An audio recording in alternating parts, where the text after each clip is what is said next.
मजीद के अल्लाह जल्ल जलालुहु फरमाई वइज़ा बुश्शिरा अहदुहुम बिल उनसा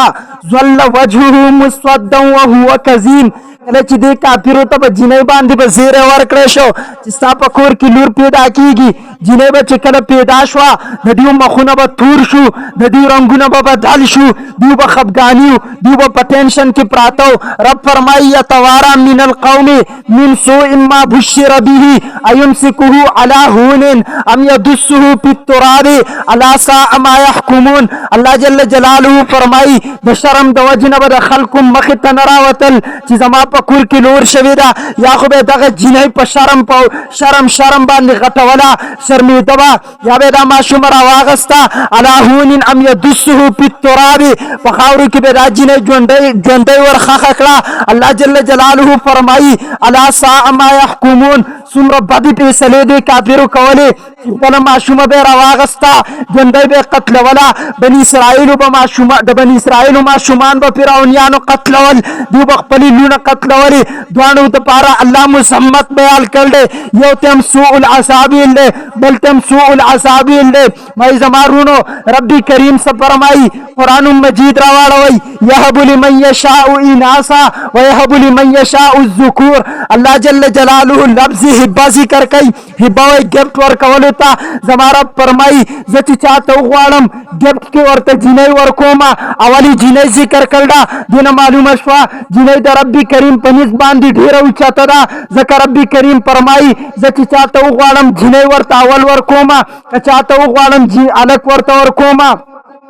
بل زگن کے اللہ فرمائی او یزوجهم ذکرانا و اناسا ویجعل من یشاء عقیما انه علیم قدیر. اللہ پدی باندې قادر دے، چاہتے جنۍ ورکی، چاہتے علک ورکی. ربی کریم سوک چې وغواړي نو هغه شنډي کوي. مې ربي کریم فرمایي دا جنۍ هم پیدا کېږي زه پیدا کومه، که هلک هم پیدا کېږي زه پیدا کومه. دا د ربي کریم تقسیم دی. چاته اډو نه هلک ورکوي، چاته نه جنۍ ورکوي. مې زما وروڼو یاد ساتئ په قرآن کې چې الله جل جلاله کله د پیدایش ذکر کوي اول جنۍ ذکر کوي. برا آیاتونو کې ما تاسو ته تلاوت کو یزوجهم ذکرانا و اناسا یجعل لمن یشاء عقیما. رب فرمایي یهب لمن یشاء اناسا، زه چې چاته وغواړم جنۍ ورته ورکومه. د جنۍ د پیدایش په باره کې یاد ساتئ نبی محترم صلی الله علیه وسلم څه فرمایل دي، د امت علماء څه فرمایل دي، رب کریم څه فرمایل دي. نن سبا زموږ حالت هم د کفارو په شان جوړ شوی دی. که چېرته هلک پیدا شي خوشحالیاني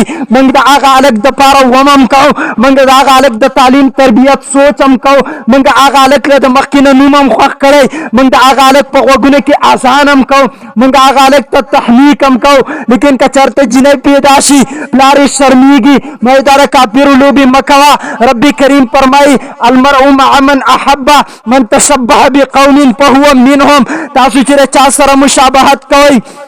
ربی کریم بم ورځ د قیامت د هغوی سره را پاسئ. دی وجې نه زموږ دین اسلام موږ ته ښودل دي. واصل بن الاسقا رحمت الله علیه فرمایي د زنانه نیکبختي دا ده، هغه زنانه ډېره نیکبخته ده چې د هلک نه مخکې د هغې جنۍ پیدا شي. د امت علما دا وایي واصل بن اسقا رحمت الله علیه فرمایي د جنۍ د هغې ښځې نیکبختي دا ده. دا صحابي رسول دی رضی الله تعالی عنه فرمایي هغه ښځه ډېره نیکبخته ده چې د جنۍ مخکې پیدا شي د هلک نه. زما نبي څه فرمایي انس رضی الله تعالی عنه روایت کوي نبی علیه الصلاة والسلام وفرمایل من عار جاریتین حتی تبلغ جاء یوم القیامت انا وهو ضم اصابعه. نبی علیه الصلاة والسلام فرمایي چا چې دوه لوڼه پیدا شي د هغې لوڼو ښه تربیت وکړو په ورځ د قیامت باندې به دا سړی راشي د خپلې دوه ګوتې داسې اوچتې کړې شهادتي ګوتې وفرمایله نو دا سړی به زما څه په جنت کې داسې بس دومره لږه فاصله به ربي کریم به ورته د دې دوه لوڼو په برکت باندې دومره لوی مقام ورکړي. حضرت انس رضی الله تعالی عنه یو روایت کې فرمایي کله چا درې لوڼه وي د دې تعلیم تربیت وکړو، دوی ته ښه تربیت ورکړو، د دې دپاره ښه لاره خوښه کړه، لباس یې ورته ورکړو، د دې دپاره تعلیم تربیت وکړو، د دې دپاره په ښځګین کې نکاح وکړه. نبي محترم فرمایل دي الله به زما څه په جنت کې د دې دوو ګوتو په شانتې ملګری کړي. ابي سعید الخدری فرمایل رسول الله علیه الصلاۃ والسلام فرمایل من كان له ثلاث بنات او اخوات او ابنتان او اختان فاحسن صحبتهن واتق الله فيهن فله الجنه. د چا چې درې لونه یا چې چا درې خويندې یو سړی د هغه درې لونه دي یا د هغه درې خويندې دي یا د یو سړي درې لونه دي دوه لونه دي یا دوه خويندې دي که دوه خويندې که درې لونه د هغې سره ښه وخت تېر کړو ښه طریقې سره وساتلې په حیا با عزت یې وساتلې د الله جل جلاله نه د هغې په حق کې به یېرېده نه د لور حق وخوړو نه د لور د خور حق وخوړو. نبي محترم فرمایي دې سړي ته د جنت زیری ورکوي چا چې د خپلې خور حق ونه خوړو خپلې خور ته حق ورکړو خپلې خور ته ښه تربیت ورکړو خپلې خور ته ښه خوراک ورکړو. نبي محترم فرمایي دې سړي ته رب کریم جنت ورکوي چا چې خپلې لور ته ښه صحبت ورکړو چا چې د لور حق ونه خوړو چا چې د لور ښه تربیت وکړو. نبي محترم فرمایي رب کریم به جنت ته داخل کړي. عائشہ رضی الله تعالی عنها فرمایي زما نبي فرمایل من ابتلى بشيء من البنات فصبر عليهن كن له حجابا من النار. د چا چې یو څو لونه پیدا شي د چا چې لونه پیدا شي د صبر کاوه چې رب کریم زما لپاره لور خوښه کړه رب کریم به ورله د جهنم د اور نه پرده وګرځوي د دې لونو لپاره دا لونه به ورته رب کریم د جهنم په مابین کې پرده وګرځوي رب د دې لونو په خاطر جنت ته ولېږي مګر یاد ساتئ چې د دې تربیت یې ښه وکړو خوشحاله وساتلې. ما نبي محترم فرمایي من کان له ثلاث بنات فصبر عليهن چاته چې الله درې لونه ورکړي د هغې باندې صبر وکړو د هغې ښه تربیت یې وکړو واطعمهن نبي فرمایي خوراک یې ورکړو واسقاهن نبي فرمایي څښاک یې ورکړو وکساهن نبي فرمایي لباس یې ورته اغوستو کن له حجابا من النار دا لونه به یې د جهنم نه پرده جوړه شي رب یې د جهنم نه وساتي. زما نبي دا هم فرمایل دي د زنانو په باره کې د چا که چې یوه جنۍ پیدا شي الله ورکې فرشته راولېږي فرشته ورته اواز کې اے کور والاو په تاسو دې سلامتي هغه جنۍ ته په سر لاس راکاږي. زما نبي فرمایي دا فرشته ورته په سر لاس راکاږي ورته وایي چا چې د دې جنۍ پرورش وکړو اے کور والاو یاد ساتئ چا چې د دې جنۍ پرورش وکړو د قیامت په ورځ به ورسره د الله مدد شاملي مې د چا چې د الله مدد شاملي هغه ته کمې څه خبرې دی. نبي علیه السلام فرمایي چا که چې یو جنۍ پیدا شوه ژوندی یې ښخه نه کړه مې ورته سپک وکتل یاد ساتئ د نبي الفاظ لور د چا که پیدا شوه مې ښخه کړه مې ورته سپک وکتل مې تې هلک ته غوره کتل بس دا جنۍ خپل سینې ته رانږدې کړه داسې کس به الله جنت ته داخلوي. زما نبي فرمایي په داسې کس باندې جهنم اور حرام دی. یاد ساتئ دا د نبي محترم الفاظ دي. کفار سے ظلم کول نن سبا زموږ زنانه راپاسي اسلام موږ ته حق نه دی راکړی اسلام موږ ته زه به ډېر اعظم زه الفاظ ذکر کوم زما نه یو هم نشي خلاصېدی د نور بچ البته د موضوع باندې زه نن مکمل بحث درته کول نه غواړم. تاسو یاد ساتئ د عربو بچې دا لور ښخوله د دې لپاره څوک راغی محمد مصطفی راغی د زنا جنډې ښکته کړې د محمد مصطفی برکت دی. ما یاد ساته هغه لور چې ښخوله به بیا به هغه لور سینې ته رانږدې کوله دا د محمد مصطفی برکت دی. هغه خلک چې خپلې لور ته به بد کتل هغې خلکو خپلې لوڼې رانږدې کړې دا د محمد مصطفی برکت دی. کنې نن به دا جنکۍ هم ښخېدی عربو به دا لور چې ښخوله چا به ترې تپوس وکړه تاسو ولې لور ښخوئ هغې به یو جمله ویله ما اذنبت الاذنب السحره دې جنۍ خو څه ګناه نه ده کړې چې موږ یې ښخو مګر د سحر والا ګناه یې کړله د سحر والا څه ګناه وه. تاسو یاد ساتئ حضرت شعبي رحمت الله علیه فرمایي چې لقمان بن عاد دا یو کسو لقمان بن عاد 700 صدۍ عمر یې تېر کړو 700 صدۍ عمر یې تېر کړو. چا سره به چې د واده کاو هغې ښځې به د ده سره په خپل عزت کې خیانت کاو دا به د ښځو په عشق کې همیشه مبتلا و همیشه به د ښځو سره عشقونه کول. دی لقمان بن عاد یو پیروي جنۍ سره نکاح وکړه واده ورسره وکړو. لقمان بن عاد هغه جنۍ ډېره کم عمره وه د ده خیال دا و چې ما کله د دې جنۍ سره واده وکړو دې د هلکانو سره ناسته پاسته نه ده کړې د هلکانو سره ناسته پاسته نه ده کړې دې وجې نه دا به زما ډېره په خیر راشي. نو لقمان بن عاد هغه جینۍ را روانه کړه او واده چې ورسره وکړو د یو غر سر ته یې وخېجوله. هلته د غر په سر کې ورته کور و جوړ کړو، خو په غر کې دننه د غر سر ته وخوت او بیا یې غر وکنسته، په هغې کې ورته کور جوړ کړو. کله به چې دغه کور ته ورکوزېده نو زنځیر به یې ور واچاو، کله به چې بره په هغې زنځیر باندې به کوز شه، د زنځیر نه اندرپایه جوړه کړې وه. کله به چې بیا بره خوتو نو هغه زنځیر به یې لرې کړو، نو هغې جینۍ ته به څوک نه شو راتلی، دی به ورته په زنځیر ورکوزېده، په زنځیر به خوت، بیا به زنځیر د ځان سوول. نو دغې جینۍ خوا ته څوک نه شو راتلی. د 200 کاله زندګي تېره کړله. د ده خیال دا و چې زما دا ښځه به په امن باندې پاتې شي په دې کور کې، د ځمکې په کور کې. یو ځل د عمالقه قوم ډېر غټ غټ وجودونه وي. د هغې یو نوجوان دغه غر ته ورسېد. دغه غر ته چې کله ورسېد ښکته یې وکاته، په دغې کې یو جینۍ وه، هغې خوښه شوه. د دې لقمان بن عاد دا ښځه خوښه شوه. دغه هلک نوجوان را روان شه، راغی خپل ورونو خوا ته راغی، ورته وایي زما مدد وکئ. هغې ورته وایي څه مدد؟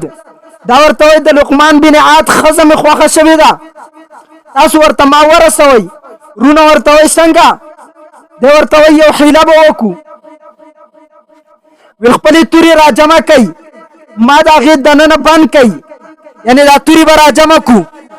زه به په هغه یو صندوق به راوړي، زه به په صندوق کې لاندې کښېنم او ما به د پاسه تورې کېدی، ما به ویسئ. لقمان بن عاد ته به دغه صندوق حواله کوي، ورته به وایي چې موږ په سفر ځو او دا صندوق به ستا سره امانت پروت وي، موږ به په پلانکي تاریخ راځو، دا صندوق به موږ اخلو. هغه رونو دی په صندوق کې بند کو او د پاسه پې تورې کېښودې. هغه صندوق یې راوړ لقمان بن عادو، هغه ته وایي دا صندوق د ځان سره کېده، موږ روان یو په یو چکر باندې ځو، موږ په سفر روان یو، په پلانکي تاریخ به موږ راځو، دا صندوق به ستا نه الو. لقمان بن عاد ورته وایي ډېره ښه ده. هغه تورې راواغستې، را یې وړې، په دقه کور کې یو ګوټ ته کېښودې. کله چې لقمان بن عاد د ښځې د خوا نه لال، دې هلک حرکات شروع کړو، هلته تورو کړپا شروع کړه، ښځه راله، صندوق یې کولاو کړو، نوجوان راوتو. نوجوان نه ښځه ویرېده. دا نوجوان ورته وایي مه ویرېږه، ته زما ډېره خوښې، ته زما ډېره خوښې او ما تا ته ځان را رساو. هغه جینۍ هم پې عاشقه شوه، تعلق یې ورسره جوړ کړو. کله به چې لقمان کور ته راته، ښځې به نوجوان په صندوق کې بنداوه، چې کله به دی وته بیا به د صندوق نه رایسته علاوې پیار به شروع. یو ورځ لقمان چت ته کتل چې راغی کور ته، هغې باندې څه بلغم پراته و. د ښځې نه یې تپوس وکړه دا بلغم چا توکل دي؟ ښځه ورته وایي دا ما توکل دي. سړی ډېر هوښیار و، لقمان بن عاد ورته ویل ته توکه. کله چې هغې توکړو، بلغم یې توکړو، لاړې، هغه واپس راولوېدې، د چت سر ته ونه رسېدې. درته پته ولګېده چې دا کم صندوق راغلی و، دا عمالقه د قوم او عمالقه د وجودونو نه ډېر غټ دي، نو هغوی چې اسم سر پورته کړي لاړې توکي، نو د دې چت څه لګي. دغه چغه کړه لقمان بن عاد، وایي هی تباهي د ما لره، زه تورو په دوکه کې واچېلم، زه تورو په دوکه کې واچېلم، دا د عمالقه قوم سړی را لېږلی و. ما ویل چې تورې دي، تورې خو مې د پاسه پرتې وې، خو لاندې سړی و. ښځه را واغسته، هغه زنځیر باندې پورته راوخوت د غر سر ته. کله چې د غر سر ته راوخوته، ښځه یې اوچته کړه، د دې غر نه ښکته کل کړه، ټوکړې ټوکړې یې کړه. دا ډېر په غوسه کې د غر نه راکوز شو، چې لاندې یې وکته، د ده لور وه، د هغې نوم و سحر، فاتحه را سحر، دا نوم یې و. هغې ورته ویل اباجان ته ولې دومره غوسې؟ نو ده ورته دا نه وایي چې زه ولې غوسې. په جواب کې ورته وایي تم د ښځو نه، تم د ښځو نه. د لور سر ته یې کاڼی راواغځه، ورته یې راواچم، حالانکې لور هېڅ ګناه هم نه وه کړې، مړه یې کړه. د دغه وخت نه چې چا به تپوس کا، ویل دې جینۍ څه ګناه کړې وه، نو ده به ورته ویل ما اذنبت الاذنب سحره. خلکو به بیا جینۍ قتلولې، دقه خبره به یې کوله چې دې هېڅ ګناه نه ده کړې، خو د سحر والا ګناه یې کړې. دا به سبا زموږ نه تپوس کوي، سبا به زموږ نه تپوس کوي. که زمونږ لور پیدا شو په کور کې عربو به بیا به زمونږ نه تپوس کېږي چې دا ستا لور ده دا به زما نه تپوس کوي د دې وجې نه به یې لور قتلوله په دې به شرمېده چې زوم هم پیدا شي د نبي علیه السلام دور راغی یو صحابي دی ابو حمزه استاد محترم متکلم اسلام محمد الیاس گمن صاحب حفظه الله په دروس القرآن صفحه 124 کې دویم نمبر جلد کې دا واقعه ذکر کړل ابو حمزه هغه واده وکړو چې کله واده وکړ د صحابي اول ځلیم نور پیدا شو دویم ځلیم نور پیدا شو دریم ځلیم نور پیدا شو څلورم ځلیم نور پیدا شو ابو حمزه دا اراده وکړه چې زه دې ښځې ته طلاق ورکوم بس دې ته زه طلاق ورکوم نو ابو حمزه ورته باندې کته کور ته به نه راته ورته راتللی پرېښودو هغه ښځه هوښیاره او شاعر هم وه هوښیاره هم او شاعر هم وه کله چې ښځه هوښیاره نه راګیرېږي شعر شاعر هم وه زه شعر ته سنت نبي هم زموږ بعضې خلک اختلاف چا وی ته ورته ولې سنت نبي وې ما زه شعر ته د دې وجې نه سنت نبي ویم تاسو یاد ساتئ سنت نبی تاسو هغه کار ته وایي چې کوم نبی علیه السلام کړی حالانکه سنت دا دی چې نبی علیه السلام یو کار خپل امت ته تعلیمن پرېښودی هغې ته سنت ویلی شي بای څنګه ستا نه زه تپوس کوم اواز اذان سنت دی که نه دی تېره جمعرات مې بیان کې ویلي درته اذان سنت دی هغه سنت دی چې په کوم کلي کې به اذان نه کېده محمدي مصطفی به په هغه کلي حمله کوله اذان سنت دی لیکن که ستا نه تپوس وکړم چې اذان سنت دی چېرته نبي علیه السلام اذان کړی ته به ویم نه زه به ویم وجه ته به ویم نبي علیه السلام اذان نه دی کړی لیکن بلال کړی پیغمبر اورېدل دی سنت دی ما یې شعر هم نبي علیه السلام نه دی ویلی لیکن حضرت حسان ویل دی نبي علیه السلام اورېدل دی سنت دی دې وجې نه د ابو حمزه بیبي یو څو اشعار خپل خاوند ته ویلو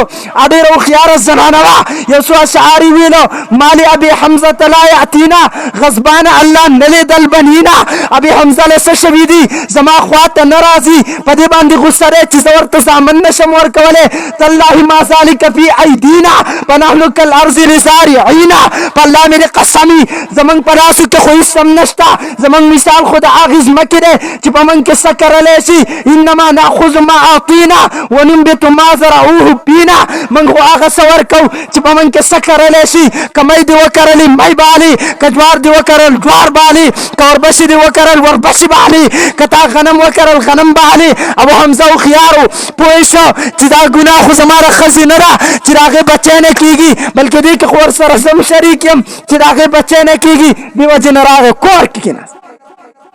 کله چې ښځه هوښیاری یاد ساتئ بیا سړی نه راګیرېږي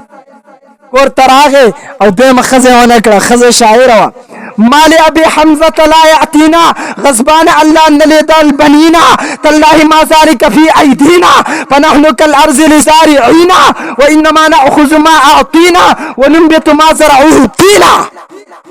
اشعار ورته اوس وخت یو شاعر د مجيب زلمه ناشنا اشعار ما ته نه دیا سلک صرف پنیم میں هم موجونه تر سینې راش ناشنا شاعر رب کریم دې ډېره زندگی ورته ورکړي داسې کمال شاعری کې فلسفي دي نو تاسو دا یاد ساتئ چې ګوره اسلام زنانو ته هغه حقوق ورکړي چې ورته بل یو دین په دنیا کې نه دی ورکړي په دې باندې زه صرف اخیری خبره درته عرض کوم زنانه هغه زنانه وي چې د اسلام دپاره شهادت ورکړو هغه زنانه وي چې د اسلام دپاره خپلې سینې پیش کړې وي من ته په سیرت د صحابه کرامو کې ښودلی شوي دي د اسلام اولنی شهیده زنانه ده د اسلام اولنی شهید سړی نه دی بلکې د اسلام اولنی شهیده زنانه ده حضرت سمیه رضی الله تعالی عنها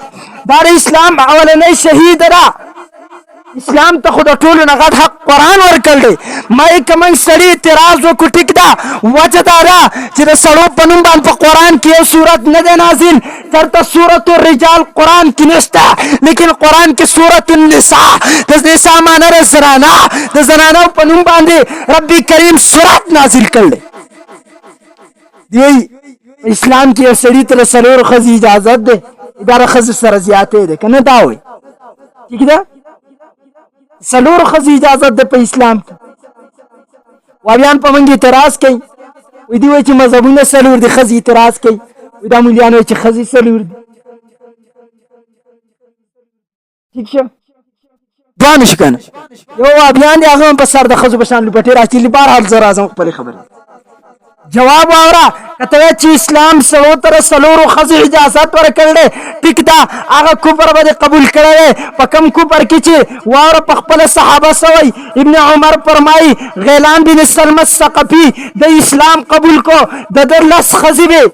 د لس ښځې وې په جاهلیت کې د هغه ښځو عمر سے اسلام قبول کو نبی علیہ السلام ورته فرمایل امسک اربعا وفارق سائرهن سلور ته پرېږده باقي شپږو ته طلاق ورکه ما وې د جاهلیت په دور کې د غیلان بن سلمة الثقفي رضی الله تعالی عنہ لس ښځې وې کته چې په اسلام زیاته کړل د سلورو ښځې اجازه ورکړل هغه جاهلیت زیاته کړو ما ته چې کم جاهلیت خوخه هغه د لاسو ښځې اجازه ورکړو مشکات جلد نمبر 2 صفحه 11 حدیث نمبر 3176 نمبر حدیث ده خپل راوړوا د غیلان بن سلمة الثقفي لس ښځې په جاهلیت کې اسلام ورته سلور اجازه ورکړو وای قمقلو اي لس زیاتی که سلور زیات اسلام خو صرف د سلور اجازه ورکړو نوفل بن معاویه یو صحابي دی هغه وای ما اسلام قبول کو او زما 15 ښځې وې اسلام د سلوري اجازه ورکړل صحابي په خپل وای نوفل بن معاویه وای ما چې اسلام قبول کو اسلمت وتختی خمس نسوه ما اسلام قبول کو زما 15 ښځې وې صحابي په خپل باندې وای شرح سنت کی روایت دی دغه شان اسلام دوه خويندې په نکاح کې نه پریدي لیکن د په خپل وای وخزري په خپل وای چې دا یو سره دوه ښځې په نکاح دوه خويندې واري کوم حالت به یو خور ژوندۍ بل خور په نکاح کې نشي اغست چې کله د ښځه ژوندۍ د هغې خور په نکاح کې نشي اغست حالانکه د اسلام نه مخکې ضحاک بن پیروز دیلمي وای هغه خپل پلان د روایت کوي وی نبی علیه السلام ما ویل اې د الله رسوله چې کله ما اسلام قبول کو ما اسلام قبول کړل او زما دوه خويندې په نکاح کې دي دوه خويندې دي هغه ما په نکاح اغستې دي وی نبی علیه السلام وفرمایل یو پرېږده یو طلاق کا یو ځان ته پرېږده یو طلاق کا یو ځان ته پرېږده یو طلاق کا اسلام حق نه دی ورکړی شرمونو و شرم سکو پر میټینګ روان که سکیم روان کو بهرحال اسلام ګوره ښځو ته هغه څه ورکړه چې سړو هغه سړو ته نه دي میلاو یاس بن عبدالله و رسول الله علیه السلام فرمایل لا تضربوا اماء الله د الله وینځي مه وښئ ښځې مه وښئ عمر راغی د الله رسول ته وایي زعرنا النساء على ازواجهن د الله پیغمبره ښځې په موږ باندې ډاډه شوې تا موږ منع کړي چې وهل مه کوئ ښځې په موږ ډاډه شوې نبي علیه السلام ورته خیر دی وښیې زنانه رالې زما نبي ته وایي تاسو سړو ته اجازت ورکړی چې موږ وښي هغه موږ وښي نبي علیه السلام سړي راوغوښته ویل ښځې به نه وښه البته څه بعض اجازت پاتې دی اول ورته نصیحت وکړه بیا یې د پلار کولی که پوهې نه شوه که بیا پوهې نه شو بیا خیر دی یوه څپېړه په مخ به بیا هم نه وي پښتانې اول وډه به یې د پلار کولیږي پاستر قرآن مې او بیا په اخر کې ورته سوالی کوي ام سلمه وایي نبی علیہ السلام چې کله په مرض کې وی فرمایل الصلاة وما ملکت ایمانکم صحابه یاد ساتئ دوه شیزونو پابندي وکړئ لمونځ پابندي کوئ او خپل وینځي مه وهئ دا کم نبی دی راغی تا ته ستا حق درکړه ته بیا هم اعتراضات